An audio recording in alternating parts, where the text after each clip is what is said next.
Rudi উর্মিকে kidnap করার জন্য ward boy ছদ্মবেশে নার্সিং হোমে আসে। সেই মুহূর্তে দীপা রুডিকে দেখে ফেলে। হ্যাঁ বন্ধুরা, আমরা এমনটি দেখতে চলেছি অনুরাগের ছোঁয়া ধারাবাহিকের আগামী পর্বে। রুডি উর্মির অক্সিজেন মাস্কটি খুলে দেয়। সেই মুহূর্তে দীপা রুডির পায়ে জোরে আঘাত করে রক্ত বের করে দেয়। দীপা বলে শয়তান। রুডি পা ধরে টানতে থাকে। দীপা নিজেও খুব অসুস্থ। দীপা মনে মনে বলে আমি কোনো আওয়াজ বের করতে পারছি না কেন। তখন রুডি দীপার মুখে একটি স্প্রে করে দেয়। দীপা তখন সেন্সলেস হয়ে যায়। রুডি তখন দীপার পাশে গিয়ে বলতে থাকে, দীপা সেনগুপ্ত, আগে তোমার ব্যবস্থা করব নাকি তোমার বোনের ব্যবস্থা করব। এই বলে উর্মিকে ট্রেজারে তুলে নিয়ে নার্সিংহোম থেকে বেরিয়ে যেতে লাগে। তখন বারান্দায় বসে থাকা ছোট্ট লাবণ্য বলে ওঠে, এটা কি রক্ত? তখন পাশে থাকা সোনা ও রূপা অবাক হয়ে লাবণ্যর দিকে তাকায়। আর তারপরই প্রবীণবাবু ডক্টর সেনগুপ্ত ডিপ উঠে বলে, রক্ত? প্রবীণবাবু বলে, ও হ্যাঁ, ওরে বাবা, এত রক্ত কোথা থেকে এলো? তখন লাবণ্য বলছে, এ তো লাল লাল পায়ের ছাপ, ওই যে গেল ওয়ার্ড বয়, ওর পায়ের ছাপ।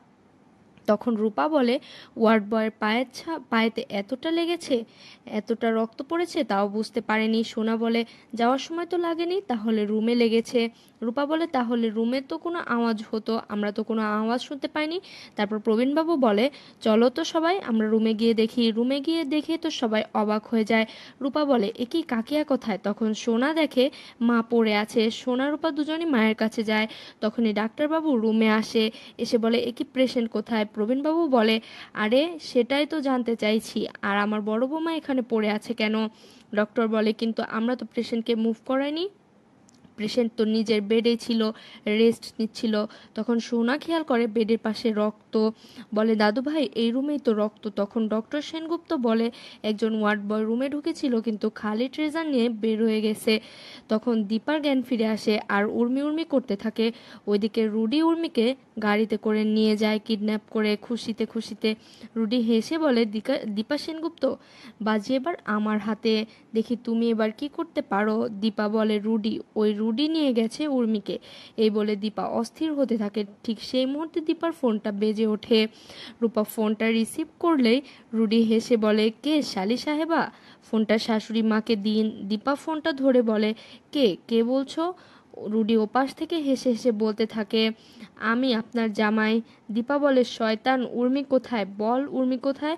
রুডি বলে, শাশুড়ি মা, এত উত্তেজিত হবেন না, আপনার বোন উর্মি আমার কাছেই আছে। আপনার বোনকে ফেরত পেতে হলে আপনাকে তো এখানে আসতে হবে, তা না হলে আপনার বোনকে 10 টুকরো করব।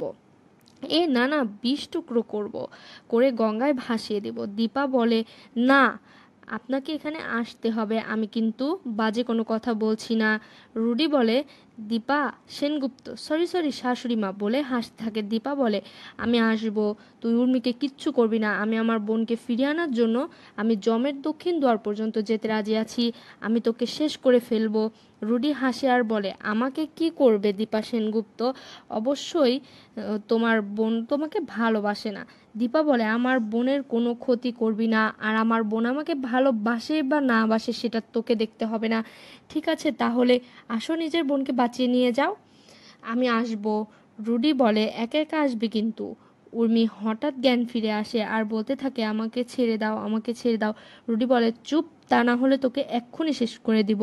দীপা বলে দীপাকে বলে, শুনতে পেলেন? তোমার বোন, তোমার আদরের বোনকে ফিরে পাবে বলছে, সেটা করো, একা একা এখানে চলে এসো। দীপা রুডিকে বলে, তোকে আমি ছেড়ে দেব না শয়তান। ওইদিকে কুন্তলা ওদের গোপন আস্তানায় চলে আসে। এসে বলে, ও মাই গড রুডি, এটা তুমি কি করেছো? ওকে ওকে এখানে কোলাবাঙের মতো পড়ে আছে, তুমি এখনো বাঁধনি ওকে? রুডি বলে, মম, ওর তো এখন জ্ঞানই নেই, এক্ষেত্রে পড়ে আছে।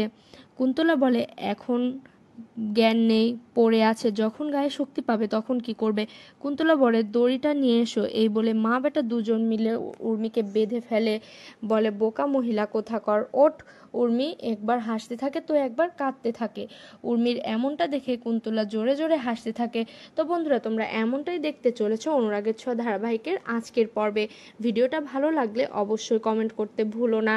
আর প্রতিনিয়ত অনুরাগের ছোঁয়ার আপডেট পেতে আমাদের চ্যানেলটি সাবস্ক্রাইব করো।